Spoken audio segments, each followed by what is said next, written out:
નમસ્કાર દોસ્તો, નિર્મા સ્પેશિયલમાં પંકજ સાથે તમારું સ્વાગત કરું છું. મિત્રો, આ સપ્તાહે વાત કરવી છે શિયાળામાં તંદુરસ્ત કેમ રહેવું. જો મોટેભાગે આપણી બેદરકારીના કારણે આપણે રોગોનો શિકાર બનતા હોઈએ છીએ અને સિઝનમાં તમે જો ડૉક્ટરને દવાખાના ઉભરાઈ જતા હોય છે. એનું કારણ શું? એક સિઝનમાંથી બીજી સિઝનમાં જ્યારે કૂદે ત્યારે માણસનું શરીર એને અનુકૂળ થવા માટે જે પગલાં ભરવા જોઈએ એ ભરતું નથી, માતા પિતા ભરતા નથી. સૌથી પહેલાં આપણે એક કામ કરીએ, બાળકોના રોગોના વિશેષજ્ઞ છે એમને પૂછીએ કે કઈ રીતે બાળકોને શિયાળામાં સાચવવા, બીમાર ના પડે, હેલ્ધી રહે, એના માટે શું શું કરી શકાય. હવે અત્યારના શિયાળાની શરૂઆત થઈ ગઈ છે અને દિવાળીનો તહેવાર પત્યો, બાળકોનું વેકેશન બી પત્યું, એટલે બધા જ આપણે ખૂબ મજા કરી હોય, ફટાકડા ફોડ્યા હોય. અને શિયાળામાં ઓલવેઝ સાંજના સમયે જ્યારે ઠંડક હોય ત્યારે પોલ્યુશન જે કહીએ એટલે વાતાવરણમાં જે પ્રદૂષણનું પ્રમાણ હોય એ વધી જાય અને ધુમ્મસ જેવું વાતાવરણ સાંજના થઈ જાય. એવા સમયે જો આપણે બાળકોને વધારે બહાર કાઢીએ અને છોકરાઓને બહાર રમવા લઈ જઈએ કે બહાર ફરવા લઈ જઈએ તો આ પ્રદૂષણમાં એ લોકોને ઇન્ફેક્શન લાગવાના ચાન્સીસ વધી જતા હોય છે.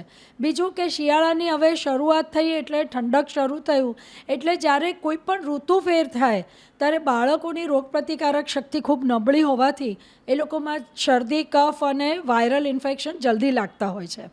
અત્યારના લગ્નોની સિઝન પણ હવે શરૂ થઈ છે એટલે તમે બાળકોને લઈને બહાર ખાવા જવાના કે લગ્નોમાં ખાઓ તો બાળકોને આંતરડાના ઇન્ફેક્શન એટલે ઝાડા ઉલટી પણ ખૂબ વધારે થાય. એટલે એક ડૉક્ટર તરીકે મારી તમને બધા પેરેન્ટ્સને સલાહ છે કે પહેલાં તો બાળકોને જ્યારે પણ તમે ટુ વ્હીલર પર કે બહાર લઈ જાઓ તે લોકોને પૂરતું ઢાંકીને લઈ જાઓ. ખાલી કાન ઢાંકો એ ના ચાલે, એ લોકોનું નાક અને મોઢું પણ ઢાંકો, કારણ કે એ બધી પ્રદૂષિત હવા બાળકો શ્વાસમાં જવાની અને એનાથી એ લોકોને ગળું ખરાબ થશે અને શરદી કફ થશે. અત્યારે ખૂબ વાયરલ ઇન્ફેક્શન ચાલી રહ્યું છે અને ફરીથી હેન્ડ માઉથ ફૂટ સિન્ડ્રોમની શરૂઆત થઈ ગઈ છે. કેટલા બધા નાના નાના બાળકોને 1 વર્ષથી નીચેનાને પણ ચિકન પોક્સ એટલે અછબડાની શરૂઆત થઈ ગઈ છે. એટલે એક ડૉક્ટર તરીકે મારી બીજી સલાહ એવી છે કે જો તમારા છોકરાઓને તમે રસીકરણ બરાબર ના કર્યું હોય તો તાત્કાલિક રસીકરણ પૂરતું કરાવો જેથી કરીને બાળકો સ્વસ્થ રહી શકે. સરકાર જે રસી આપે છે એ ઉપરાંત પણ ઘણી બધી બીજી રસી મૂકવાની હોય છે. કમળાની, અછબડાની, ટાઇફોઇડની, ફ્લૂ વેક્સિન મૂકવાની હોય છે દર વર્ષે. તો એ બધી રસી તમારા બાળકોના જે સ્પેશિયલિસ્ટ હોય એને પૂછી અને ચોક્કસ મૂકાવો. આવા સમયે બાળકોને ગરમ કપડાં આપણે પહેરાવીએ, એની સાથે ઘરનું સારું ખાવાનું ખવડાવીએ, હાઈ પ્રોટીન ડાયટ આપીએ જેથી કરીને બાળકોની રોગપ્રતિકારક શક્તિ સારી થાય અને જ્યારે ઋતુફેર થાય ત્યારે જે બીમારીઓ આવે તો બાળકોને આપણે એનાથી બચાવી શકીએ. મને લાગે છે કે તમે ચોક્કસ તમારા બાળકોને ઘરનો પૌષ્ટિક ખોરાક આપશો. એ લોકોને બને ત્યાં સુધી પ્રદૂષિત વાતાવરણમાં બહાર ના લઈને નીકળતા. બાળકોને જેટલું આપણે સાચવીએ એ લોકોનું સ્વાસ્થ્ય વધારે સારું રહે એ વધારે સારું. તો આ હતી વાત બાળકોની. અને હવે શિયાળામાં મહિલાઓ અને ખાસ કરીને પ્રસૂતા મહિલાઓ એ લોકોએ કેવો ડાયટ હોવો જોઈએ, એમનો ખોરાક કેવો હોવો જોઈએ, એમની તંદુરસ્તી માટે એમણે શું શું કરવું જોઈએ એ ખાસ એના વિશેષજ્ઞ ડૉક્ટરને પૂછીએ આપણે. આજે આપણે વાત કરવા જઈ રહ્યા છીએ કે ઉનાળાની કાળઝાળ ગરમી પછી શિયાળાની આ ઠંડી ઋતુમાં આપણે આપણા સ્વાસ્થ્ય માટે શું કાળજી રાખીશું. આપણે 5-6 મહત્ત્વના મુદ્દા કવર કરીશું. સૌથી પહેલાં તો ખાસ કરીને પ્રેગ્નન્ટ લેડીઝ માટે કે વોર્મ ક્લોથ્સ પહેરે, ગરમ હૂંફાળા કપડાં પહેરે, હાથ અને પગને કમ્પ્લીટ કવર કરે એવા વોર્મ ક્લોથ્સ, મોજા જે કવર કરે, કોલ્ડ ફિટ જેવું કન્ડિશન થતી હોય છે ખાસ કરીને. બીજી વસ્તુ આપણી ત્વચા. આ ચામડીની જે ત્વચા જે છે આપણી, એ ત્વચા આ સિઝનમાં ડ્રાય થઈ જતી હોય છે. એટલે આપણે નાહીને તરત જ એક સારું મોઇશ્ચરાઇઝર એપ્લાય કરવાનું, ફ્રિકવન્ટલી એપ્લાય કરતા રહેવાનું જેથી ત્વચા ડ્રાય થાય. અને પ્રેગ્નન્સીમાં ખાસ કરીને આ શિયાળાની ઋતુમાં ખંજવાળની પ્રોબ્લેમ ખાસ રહેતી હોય છે, એ ડ્રાયનેસના હિસાબે થાય. એટલે આપણે એના માટે સારી ત્વચા હેલ્ધી રહે એના માટે નાહીને તરત જ મોઇશ્ચરાઇઝર સારી ક્વોલિટીનું લગાવવું જોઈએ. બીજું હાઇડ્રેશન છે કે આપણે ફ્રિકવન્ટલી પાણી પીધા કરવું પડે, કારણ કે આ સિઝનમાં ઠંડીની ઋતુમાં તરસ ઓછી લાગે અને એના કારણે આપણે પાણી ઓછું પીતા હોઈએ. તો કોઈ બી પાણી સાદું બી ના ફાવે તો કોઈ બી ફ્લેવર્ડ લિક્વિડ બી તમે લઈ શકો છો, જે હાઇડ્રેશન મેન્ટેન કરવાનું, સ્કિનની અને વાળની ક્વોલિટી બી સારી રહે એના માટે. ત્રીજી વસ્તુ છે ખૂબ જ મહત્ત્વની છે કે ખોરાક.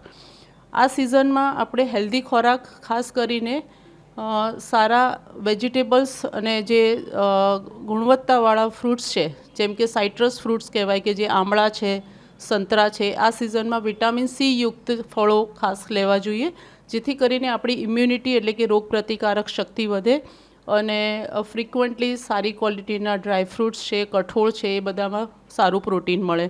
ત્રીજી વસ્તુ ખાસ ઇમ્પોર્ટન્ટ કસરત, કે જે આ શિયાળામાં તમે સારી રીતે કસરત કરો તો તમારી હેલ્થ અંદરથી બી ઘણી સારી રહે. યોગા છે અને ખુલ્લી હવામાં સવારે વોક કરો, આ બધી વસ્તુ બી તમારા શરીરને અંદરથી ખૂબ જ હેલ્ધી રાખવામાં હેલ્પ કરે. બીજી એક વસ્તુ શિયાળામાં ખાસ કરીને ફ્લૂ, શરદી, કોમન કોલ્ડને જે કફ છે એ વધારે થતું હોય છે, એટલે ફ્લૂ શોટ્સ લેવા જોઈએ. જૂન મહિનામાં જો તમે ફ્લૂ શોટ્સ એટલે કે જે વેક્સિન આવે છે ફ્લૂની, એ તમે લઈ લો તો તમને શિયાળા અને ચોમાસામાં થતા ફ્લૂના જે રોગ છે એ તમે કવર કરી શકો છો. બીજું કે શરદી ખાંસી જો ઘરમાં કોઈ એક વ્યક્તિને થઈ હોય તો પ્રેગ્નન્ટ લેડીઝે ખાસ માસ્ક પહેરવું, બને ત્યાં સુધી જેટલું ડિસ્ટન્સ રાખો, અને જે વ્યક્તિને થયું છે એમણે બી માસ્ક કવર કરીને ફેસ કવર કરી રાખવો જોઈએ.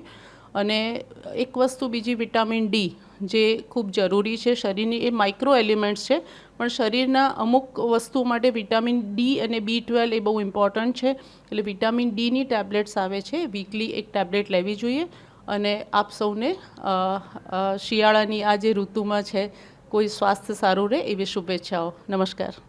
મહિલા બાળકોની ચિંતા કરીએ ને તો વૃદ્ધો એમ કે અમારું શું, ડાયાબિટીસ એના પેશન્ટો હૃદયરોગના કે અમારું શું. આવો એ ડૉક્ટરને પણ પૂછીએ કે શ્વાસ, દમ, ડાયાબિટીસ, હૃદયરોગ, આના દર્દીઓને શિયાળામાં શું શું કાળજી લેવી, કપડાં પહેરવામાં શું કાળજી લેવી, વહેલી સવારે નીકળવું કે ના નીકળવું, એમનું ડાયટ કેવું હોવું જોઈએ, એની માહિતી આપીએ.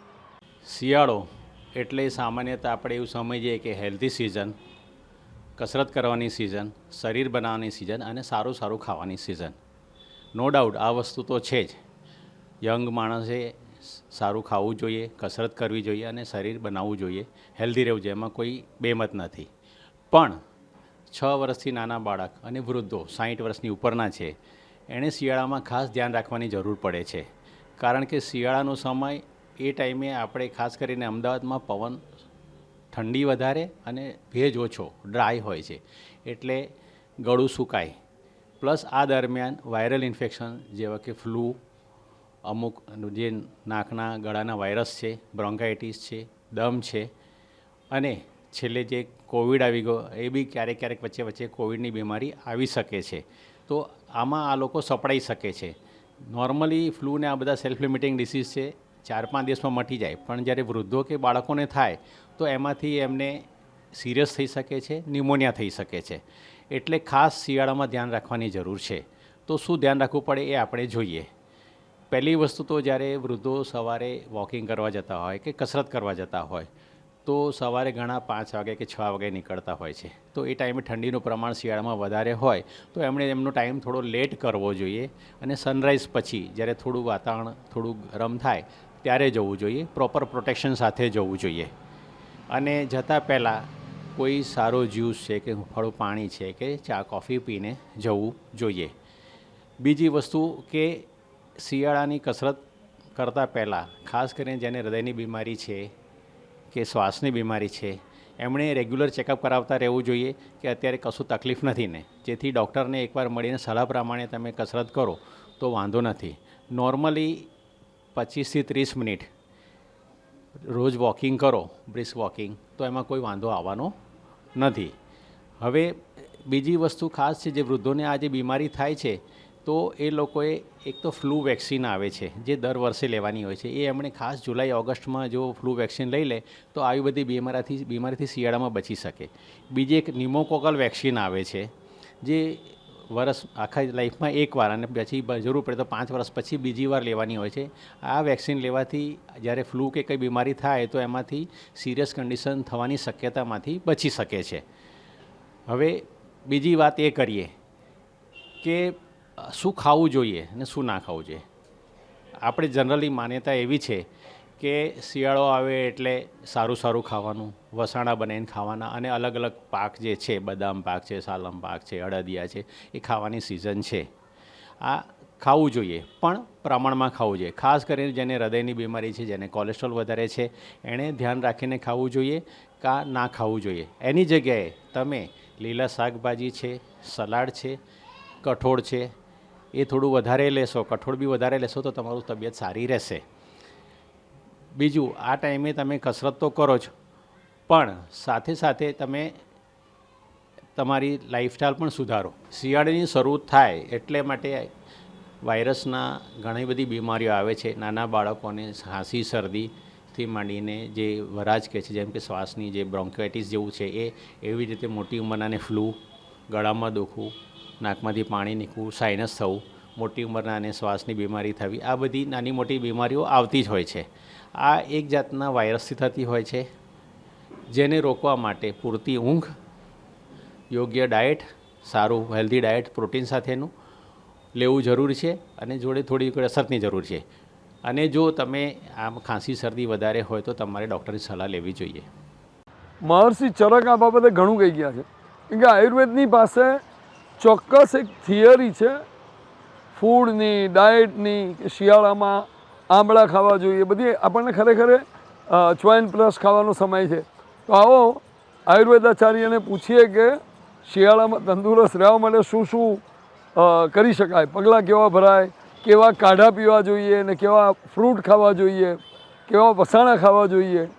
મારા માનવા પ્રમાણે આયુર્વેદ ચરક સંહિતા સૂત્રસ્થાન અધ્યાય 6 તસ્ય અધ્યાયમાં ઋતુઓનું વર્ણન, ઋતુચર્યા વિશે વર્ણન કરવામાં આવ્યું છે.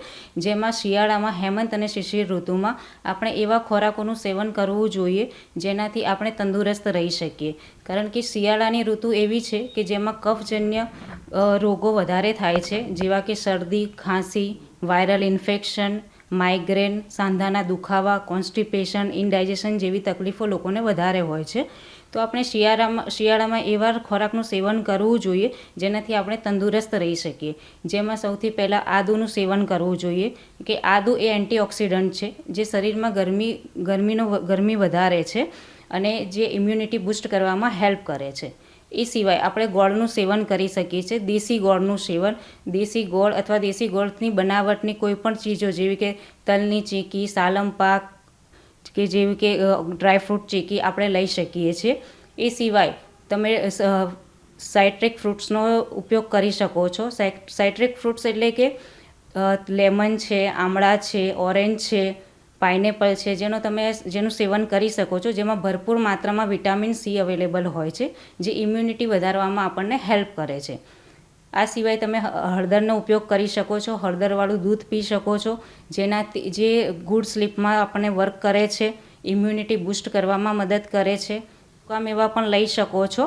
સૂકા મેવામાં ભરપૂર પ્રમાણમાં ફાઇબર હોય છે, મિનરલ્સ હોય છે, ઠીક છે, અને એમાં ઓમેગા 4 ફેટી એસિડ અવેલેબલ હોય છે, જેનાથી બોડીને હેલ્ધી બનાવે છે, ઇમ્યુનિટી બૂસ્ટ કરે છે.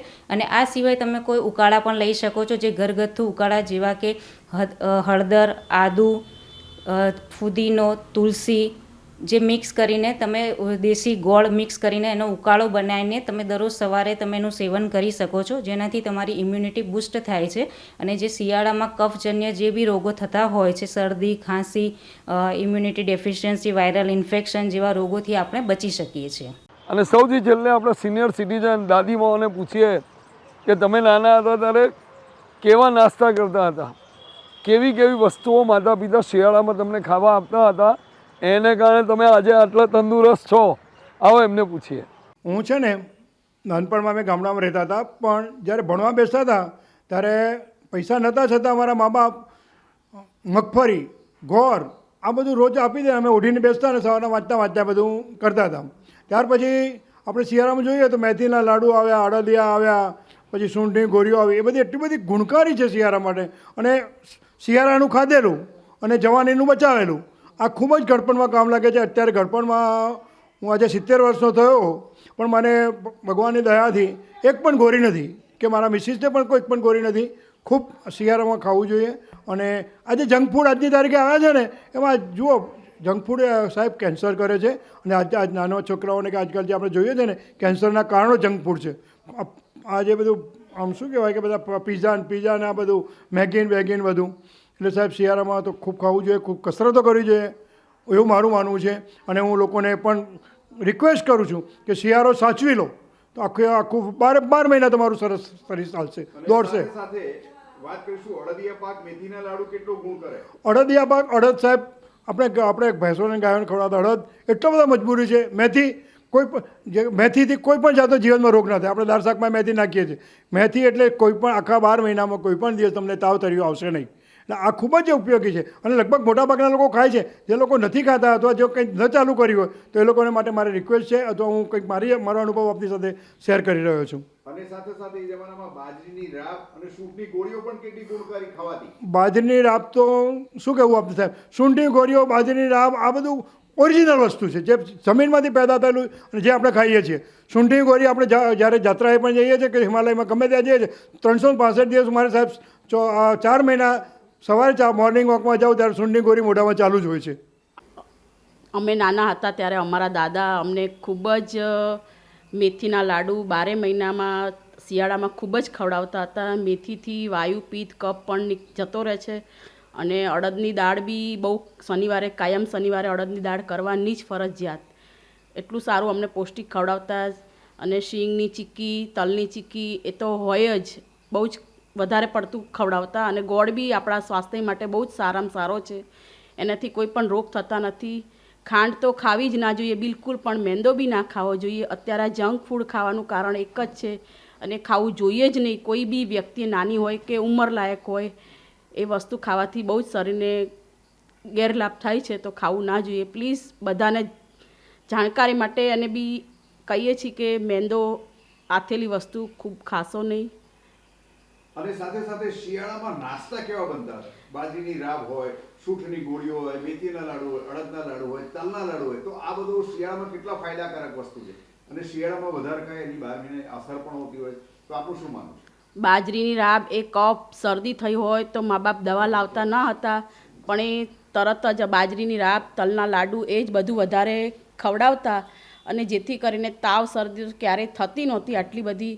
અને સ્વાસ્થ્ય સારું રહેતું હતું. એની સાથે સાથે અમને સ્કૂલમાં બી કસરત વધારે કરાવતા હતા. અને કસરતનું બી સારું મહત્ત્વ છે. અત્યારે વધારે પડતું બધાએ એ જ કરવું જોઈએ. કસરતને આપણા શરીર માટે સમય કાઢવો જ જોઈએ અને આપવો જ જોઈએ.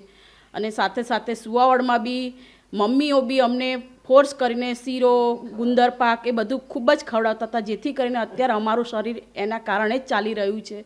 બહેનોને તો ખાસ આ વસ્તુની જરૂર છે જ, ખાવી જ જોઈએ. મારું એવું માનવું છે કે અમે નાના હતા ત્યારે મમ્મી પપ્પા અમને કાયમ મેથીના લાડુ આપી દે. મારા બાબાને પણ મારા મમ્મી પપ્પાની મેથીના લાડુ બહુ જ ભાવતા. શિયાળામાં અમે શું કહેવાય અડદિયા પાક, ખજૂર, ખારેક, ટોપરું, ગોળ અને રાબ, બાજીના રોટલા, ભરથું, મકાઈના રોટલા આ બધું બહુ જરૂરી છે. અત્યારે જે ફાસ્ટ ફૂડ ચાલે છે એના કારણે છોકરાઓનું બોડી ખૂબ વધી જાય છે. મેદસ્વ કહીએ એવું થઈ જાય છે. એટલે આ બધા માટે બાળકોને મા બાપે સારું ખાતા શીખવાડવું જોઈએ, જે જૂના જમાનાનું હતું. એ પૌષ્ટિક શરીર માટે એટલું બધું ગુણકારી છે કે જેના કારણે હાડકાં મજબૂત રહે છે. પછી પાચન ક્રિયા બહુ સરસ ચાલે છે. જો આ બધું ન ખાવાથી અત્યારે એક્સિડન્ટ થાય છે, ત્યારે હાથ પગ ભાગી જાય છે, માથામાં વાગી જાય છે, નાના ઉંમરના બાળકોનું મૃત્યુ થાય છે. એ મા બાપ માટે કેટલું બધું આઘાતજનક છે. આના કારણે આ મા બાપે નાનપણથી લીલા શાકભાજી, બીટ, જ્યુસ, મોસંબીનો રસ આ બધા જે પૌષ્ટિકો છે એ ખવડાવવા જોઈએ અને પાવા પણ જોઈએ. કચરિયું, અમારા ગામડામાં કચરિયું કાયમ મળતું, ગાણાના બનાવવામાં આવે અને ત્યાંથી તાજું કચરિયું લાવવામાં આવે અને બાળકોને આપવામાં આવે. એ કચરિયું 12 માસ સુધી આપણને શરીરમાં પૌષ્ટિકતા આપે છે. હજુ મારી ઉંમર પણ 70ની થઈ, એક પણ ગોળી ખાતી નથી. અત્યારે હું 3 માસ સુધી દાદરા ચડી શકું છું ને ઉતરી પણ શકું છું. એનું કારણ જ આ છે કે નાનપણમાં જે ખાધેલું હતું એ ખાધેલું અત્યારે બહુ જ કામ આવે છે. અને એ પહેલાંનું ખાવાનું બહુ જરૂરી છે. અત્યારના મમ્મીઓ જો સમજી જાય અને બાળકોને સારું આવું બધું પૌષ્ટિક આપે તો બહુ સારું છે. કેમ કે મમ્મીઓ મારાસ આવી ગઈ છે એટલે ઓનલાઈન બધી વસ્તુ બાળકો પાસે મંગાવી લે છે અને પછી આરામથી છોકરાઓ બેસીને ખાયા કરે છે, જેના કારણે નાના નાના છોકરાઓમાં એટલા બધા ઝાડા અને મેદસ્વીપણું આવી ગયું છે કે અત્યારે છોકરીઓ એમને પસંદ પણ કરતા વિચાર કરશે. અમારા જમાનાની અંદર સ્કૂલમાં અમને લોકોને અત્યારની જેમ પેલા તૈયાર વેફરના પડીકા ને નમકીનના પડીકા ને એ બધું નહોતા આપતા, પરંતુ અમને એક ડબ્બાની અંદર ઘી ગોળ મસળીના મસ્ત એનો પેલા બાજરીના લોટની રોટલો બનાવીને એની અંદર લાડુ બનાવીને આપતા હતા, સિંગ ચણા આપતા હતા, ગમે તે કંઈ ને કંઈ અખરોટ છે, કાજુ બદામ એ પણ આપતા હતા એ જમાનામાં. જ્યારે અત્યારે બાળકોને તૈયાર પડીકા લઈને આપી દે છે, ઇન્સ્ટન્ટ મેગી બનાવીને આપી દે છે, એ બધા જે જંક ફૂડ હોય છે જે આપણા શરીરને હાનિકારક છે. તેમજ આજના બાળકોને જે મેગી કે વોટ એવર જે નૂડલ્સ કે ચાઇનીઝ હોય છે એ બધું પચતું નથી અને શરીરમાં જમા થાય છે અને એને પરિણામે બાળકો ફેટી બની જાય છે. ફેટી બની જાય એટલે એને જતે ઉંમરે નાની ઉંમરમાં બીપી છે, ડાયાબિટીસ છે, ગમે તે રોગનું ઘર થઈ જાય છે.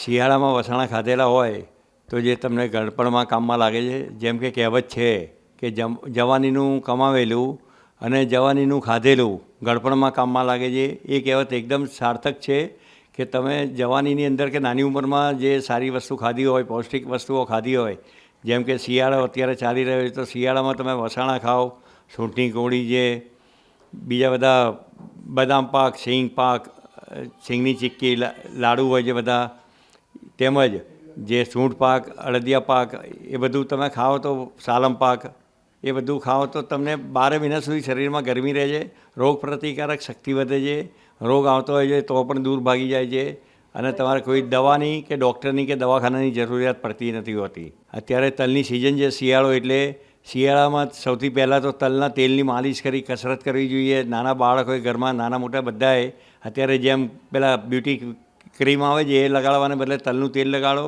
શરીરમાં ચામડીમાં એકદમ નિખાર આવી જશે. તેમજ જે તલનો બીજો ઉપયોગ તમે એનો કચરિયું તૈયાર મળે છે, કાળા તલનું, સફેદ તલનું, એ પણ કચરિયું ખાઓ. તેમજ ખાવામાં પણ સિંગ તેલ કે કપાસિયા તેલની બદલે તલનું તેલ ખાઓ, એ ગુણકારી છે. ખીચડીમાં નાખીને ખાઓ કે રોટલીની ઉપર તલનું તેલ ચોપડો, એ પણ બહુ ગુણકારી છે. એનાથી વિશેષ ઘરે પણ બહેનો આપણે તલની ચીક્કી બનાવી શકે છે, સિંગની ચીક્કી બનાવી શકે છે, તલના લાડુ બનાવી શકે છે. આપણને ખબર છે જૂના જમાનાથી કે ઉત્તરાયણમાં બધા તલના લાડુ બનાવે જ. પોતાના ઘરના તો બનાવે પરંતુ અડોશ પડોશમાં પણ વેચતા હતા. એમ બાને પડોશમાં પણ તલ ખવડાવે, પોતે પણ તલ ખાય કે જે તમારી રોગ પ્રતિકારક શક્તિ વધારે છે, તમારે ઇમ્યુનિટી વધારે છે. અમે નાના હતા ત્યારે અમને મમ્મી લંચ બોક્સમાં આપણે ગોળ આપતી હતી, સિંગ આપતી હતી, પછી ટોપરું આપતી હતી. એ બધું શિયાળામાં આપણા શરીરને બહુ ગુણકારી હોય છે. જોડે જોડે ડ્રાયફ્રૂટને એવું આપતી હતી. ડ્રાયફ્રૂટમાં બદામ છે, કાજુ છે, અંજીર છે, એ બધી વસ્તુ આપણા શરીરમાં બહુ ગુણકારી હતી. અને નાના હતા ત્યારે એ બધી વસ્તુ આપણે મમ્મી ભરી આપતી હતી અને એના આપણે શું કહેવાય ભરપૂર એ બધી વસ્તુથી ભરપૂર ફાયદો થતો હતો. અને શિયાળામાં ભાજીઓ તો ખૂબ જ સારી ગણાતી હતી. અને એ ભાજીઓ શું કહેવાય કે પાલક છે, મેથી છે, સવાની ભાજી છે, તુરી છે, એ બધી વસ્તુ શિયાળામાં બહુ સારી હતી. ગાજર છે, કાકડી છે, એ બધી વસ્તુ શું કહેવાય કે શિયાળામાં શરીર માટે ખૂબ સારી કહેવાતી હતી. અને એ વસ્તુ તમારે રોજ ખાવી જોઈએ કે શિયાળામાં એ બહુ જ ગુણકારી છે આપણા શરીર માટે. કેમ કે 4 મહિનાનું શિયાળામાં ખાધેલું આખું વર્ષ ચાલે છે. અને સૌથી વધારે ગુણકારી ગોળ છે. ગોળ સૌથી વધુ ગુણકારી છે કેમ કે ગોળમાં હાડકાં મજબૂત થાય છે ગોળથી. હા, અને હું તો હાલમાં પણ સુખડી, શીરો બધું ગોળનું જ બનાવું છું. હાલમાં પણ મારા ઘરે ગોળનો જ વધારે ઉપયોગ થાય છે. તો નિર્માણ સ્પેશિયલમાં આ હતી વાત શિયાળામાં કેવી રીતે તંદુરસ્ત રહેવું અને વધુ તંદુરસ્ત બનવું. જો આ એક એવી ઋતુ છે કે જેની અંદર તમે શરીરને જેવું કેળવવું હોય એવું કેળવી શકો અને જેટલા હેલ્ધી બનવું એટલા બની શકો. ફરી મળીશું આવતા સપ્તાહે. ત્યાં સુધી મને પંકજ સાધુને રજા આપશો. આવજો.